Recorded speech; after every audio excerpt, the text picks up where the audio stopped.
Hello everyone, we are going to talk about narrative text. This is the material for grade 9 in this second semester. There are 4 points we are going to talk now. First, definition atau pengertian. Second, purpose, tujuan. The third, types or characteristic, jenis dan karakter dari narrative text tersebut. Fourth, generic structure atau struktur dari teks tersebut. Now go on to the first point, definition. Apa sih pengertian dari narrative text?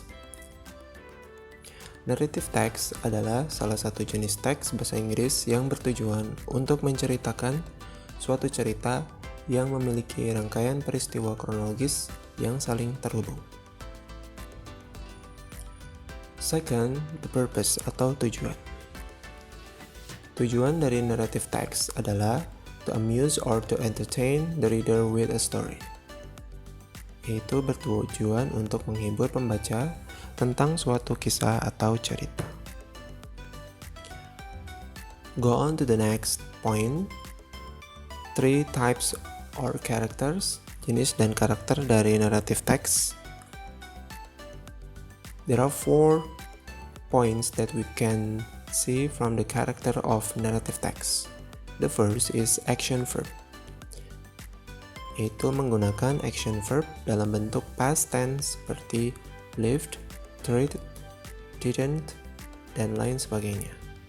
Second, specific character, yaitu menggunakan noun tertentu untuk sebagai kata ganti orang seperti the prince.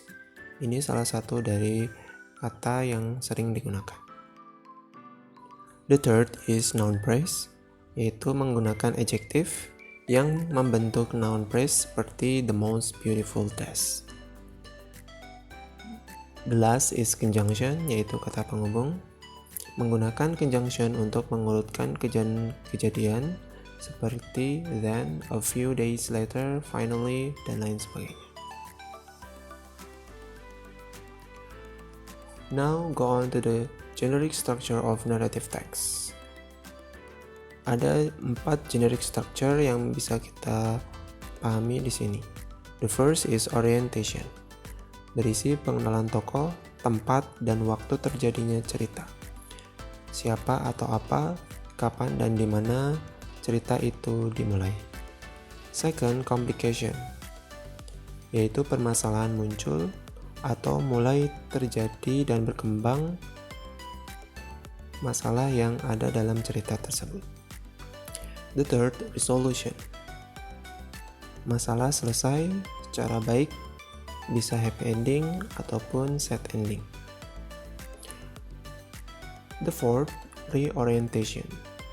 Penutup yang bersifat opsional yang bisa berupa berisi tentang pelajaran moral, saran atau pengajaran dari penulis.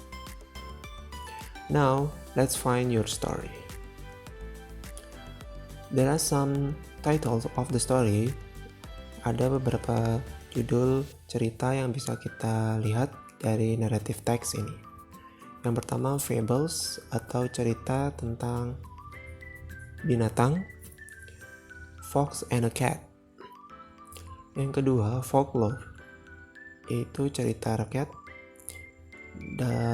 Di Indonesia yaitu ada bawang merah dan bawang putih. Romance, we can see Romeo and Juliet. Myth, we can see Pinocchio. Fairy tales, yaitu cerita tentang Cinderella. And the last, science fiction. Judulnya Flowers for Algernon. Okay, thank you very much. See you in the next lesson.